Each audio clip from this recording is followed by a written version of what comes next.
Okey, aku dan wife aku dah sampai dah dekat Kansai Airport ni. Dan kita orang sampai tadi lebih kurang dalam pukul 9.40 malam. Okey, waktu Japan. Tadi kita orang start dekat dalam immigration tu sebab ramai gila orang. Lebih kurang dalam 1 jam lebih. Dan sekarang dapat keluar dalam pukul 10.55 malam. So sekarang ni aku nak pergi ambil poket wifi. Lepas tu kita pergi cari jalan macam mana nak pergi ke Airbnb yang aku dah book. Jom.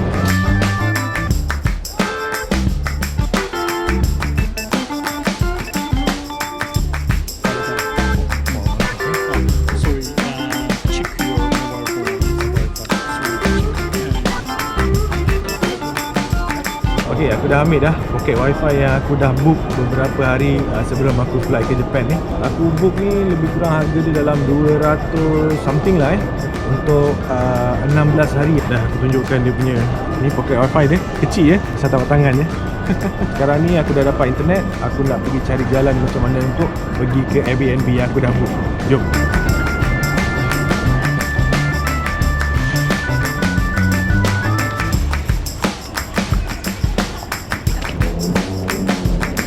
Okey, aku dah check dah dekat aku punya Google Maps.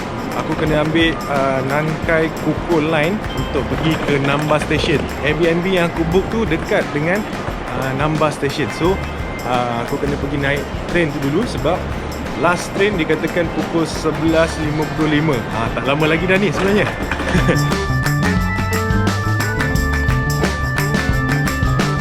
Okey, aku nak beli tiket pergi ke Namba Station dekat sini dulu.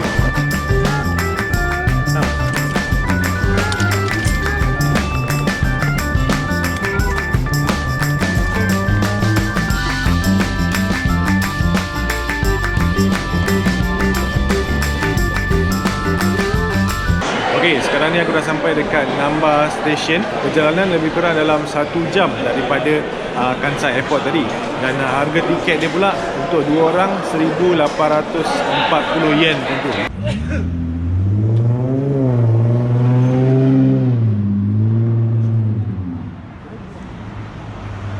Okey, sekarang ni pukul 12.30 waktu Japan. Kita orang dah pun sampai dekat Airbnb yang aku dah book ni. Dia orang bagi rumah ni tingkat 7. Okey lah kan. Dan sebabkan dah pukul 12.30 pagi, aku tak boleh nak buat bising. Sebab orang Japan memang sangat-sangat strict. Okey, korang tak boleh buat bising dekat kawasan perumahan. So aku tak nak ada apa-apa masalah. Dan aku akan buat room tour esok pagi. Okey, aku nak kemas-kemas barang. Lepas tu kita orang nak tidur. Hai, Assalamualaikum guys. Hari ni hari kedua aku ada dekat Osaka.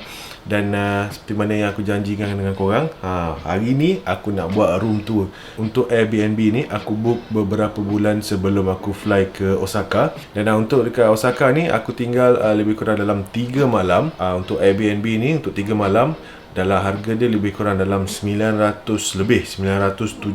ringgit kalau tak silap aku lah. So jom aku tunjukkan kat korang macam manakah rupa Airbnb yang aku dah book ni. Okay, first sekali ni dia punya toilet. Ini dia punya toilet. Canggih tak canggih lah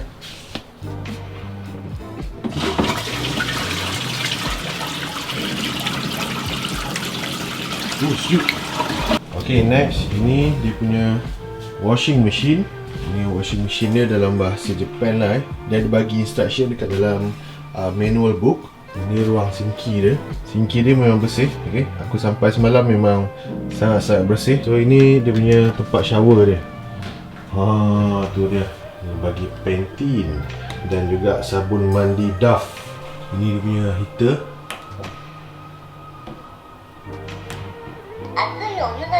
Ini ada shower. Okay, semalam sebelum tidur aku dah mandi dulu dengan air panas dia.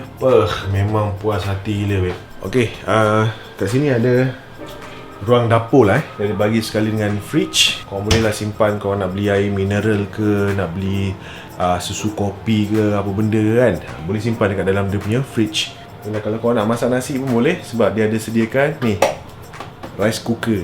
Dan lepas tu kalau korang ada nak buat air panas ke apa, ni dia ada sediakan kettle sekali. Dia punya dapur agak selesa dan masa aku sampai pun memang berada dalam keadaan yang sangat-sangat bersih. So jom aku tunjukkan kat korang dia punya living room dan juga sekali dengan dia punya katil. Jom. Okey, inilah tempat living room sekali kan dengan dia punya katil ni.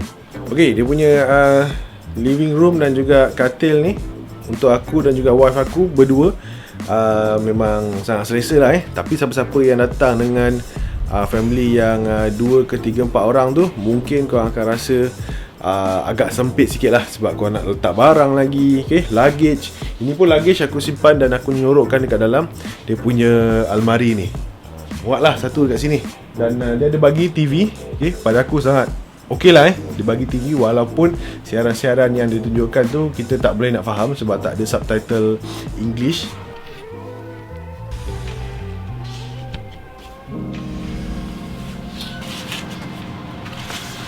Okay, ini adalah ruang balcony Airbnb aku dah book ni. Dan in case kalau korang ada nak basuh baju, nak sidai, ada penyangkut yang dia ada sediakan ni. Dan kalau korang nak santai-santai, nak lepak-lepak ke, boleh lepak dekat luar ni Ada bangku juga ada sediakan. Dan juga tu coffee table.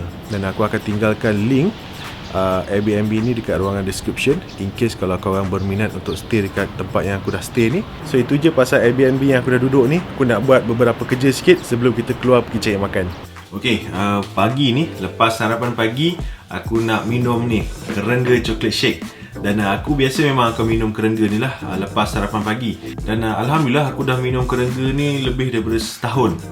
Dan ramai yang tanya aku, ada tak side effect lepas minum kerengga ni? So far memang tak ada side effect yang bukan-bukan lah Tapi apa aku nak bagi tahu, kalau lepas minum kerengga ni confirm akan jadi haus. Dan aku nasihatkan siapa-siapa yang minum kerengga ni, korang kena minum lebih daripada 3 liter air putih sehari. Dan untuk travel aku bawa ni pack jumbo ni terus. Kalau korang beli yang set jumbo ni, korang akan dapat 30 sachet kerengga chocolate shake. Dan kerengga ni memang sangat-sangat bagus untuk siapa-siapa yang susah nak turunkan berat badan. Dia akan bantu untuk attack lemak-lemak tepu. Lemak-lemak especially dekat bahagian lengan, dekat bahagian perut Lepas tu dekat bahagian peha, dekat bahagian tu lemak memang susah betul nak hilang. So siapa-siapa yang beli set jumbo ni, korang akan dapat ni shaker ni sekali. Senang nak baju kerengga dalam ni. Korang just masukkan je satu sachet ni dekat dalam dia punya shaker ni. Lepas tu kita campurkan dengan air sejuk.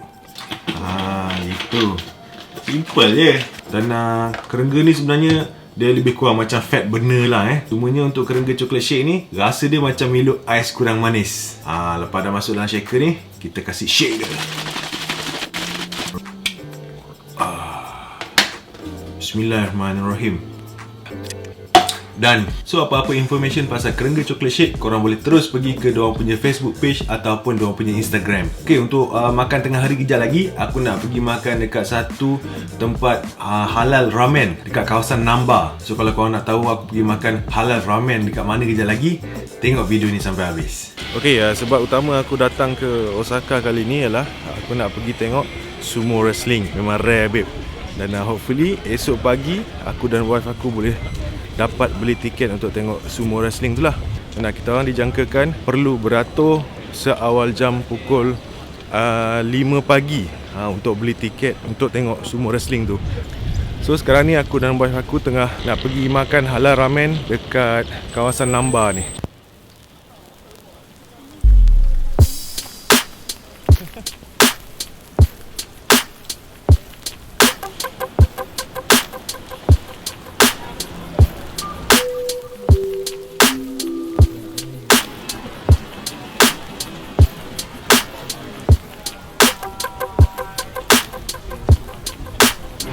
Okay, kita dah sampai dah dekat Ramen Honolulu ni. Tempat ni memang menyediakan halal ramen. So ini merupakan first ramen aku lah untuk trip ke Osaka kali ni. Jom.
padu gila weh. Ni lah, dia punya cili.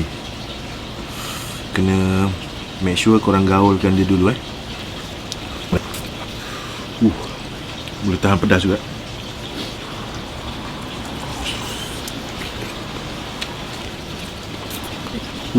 Pedas. Korang kena larutkan dulu dia punya ketulan cili yang aku tunjukkan tadi, baru pedas. Okay, kalau korang tak jumpa, jangan cakap tak pedas pula.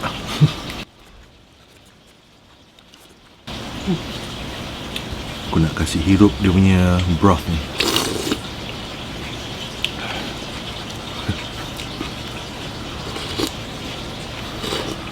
Dia punya broth, dia punya mie dengan dia punya chicken memang just nice. Okay, lepas tu dia punya spicy dia tu ok lah, bukan pedas yang membunuh macam debak noodles tu, tapi yang ni korang still boleh enjoy lagi dia punya pedas. Ok, dah settle lah. Aku makan dekat Ramen Honolulu ni. Dia punya spicy ramen memang tip top babe. Memang padu gila. Lepas ni aku nak pergi mungkin nak pergi ke Osaka Castle. Lepas tu kita cari tempat-tempat menarik yang lain.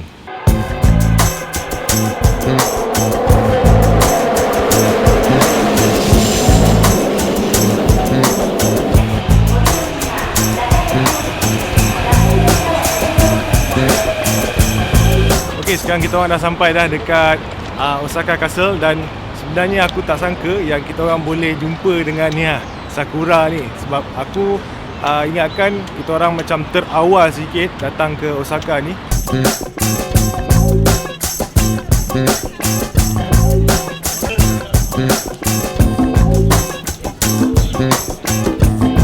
Okay, dekat sekitar Osaka Castle ni ada banyak vending machine yang menjualkan air. In case kalau korang macam nak mendaki sampai ke Osaka Castle ni, korang lupa bawa air, jangan risau, memang bersepah vending machine all the way korang nak naik ke atas ni. Okay, ada macam-macam jenis air yang korang boleh pilih, daripada jus ada, kopi ada, apa lagi, minuman kesihatan, isotonic ada, vending machine ice cream pun ada bro.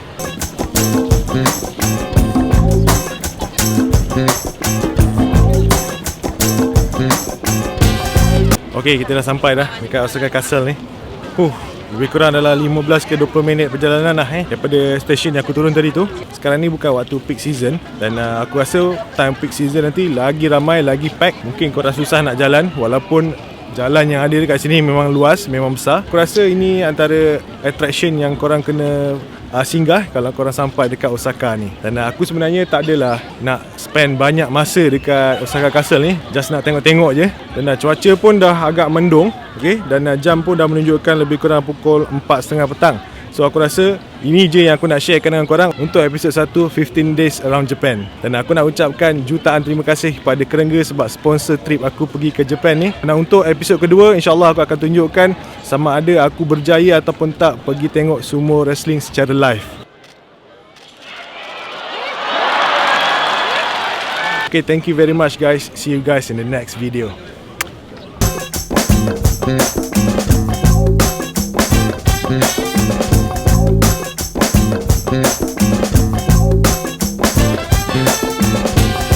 Padu babe.